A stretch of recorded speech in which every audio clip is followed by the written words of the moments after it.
সবার প্রিয় অভিনেত্রী জয়া আহসান। অভিনয়ে পারদর্শী জয়া আহসানের এ যেন এক নতুন রূপ। বরাবরই সবুজের মাঝে থাকতেই ভালোবাসেন এই গুণী অভিনেত্রী। শখের বশেই ইস্কাটনের বাসার ছাদে বাগান তৈরি করেছেন জয়া। কাজের ফাঁকে যতটুকু অবসর সময় পান তার পুরোটা সময় ব্যয় করেন এই ছাদ বাগানে।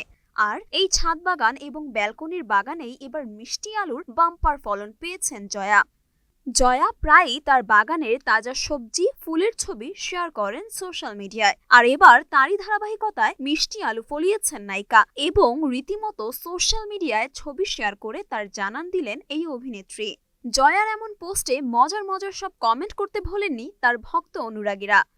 বাগান করা জয়ার বেশ পুরনো শখ। তার বাসার ছাদ ও ব্যালকনির চারপাশে প্রায় শতাধিক ফল ও সবজির গাছ রয়েছে। আলু ছাড়াও জয়ার বাগানে রয়েছে চাল কুমড়া, বেগুন, বরবটি, সিম, লেবু, বেদেনা, বড়ই, পেয়ারা ও ভেষজ নানা রকম গাছ। এই যান্ত্রিক শহরে জয়ার ইস্কাটনের বাসার এই এক টুকরো ছাদ বাগান যেন তার বৃষ্টির আশ্রয়। উপহার হিসেবেও গাছ পেলে বেজায় খুশি হন সবার প্রিয় এই অভিনেত্রী।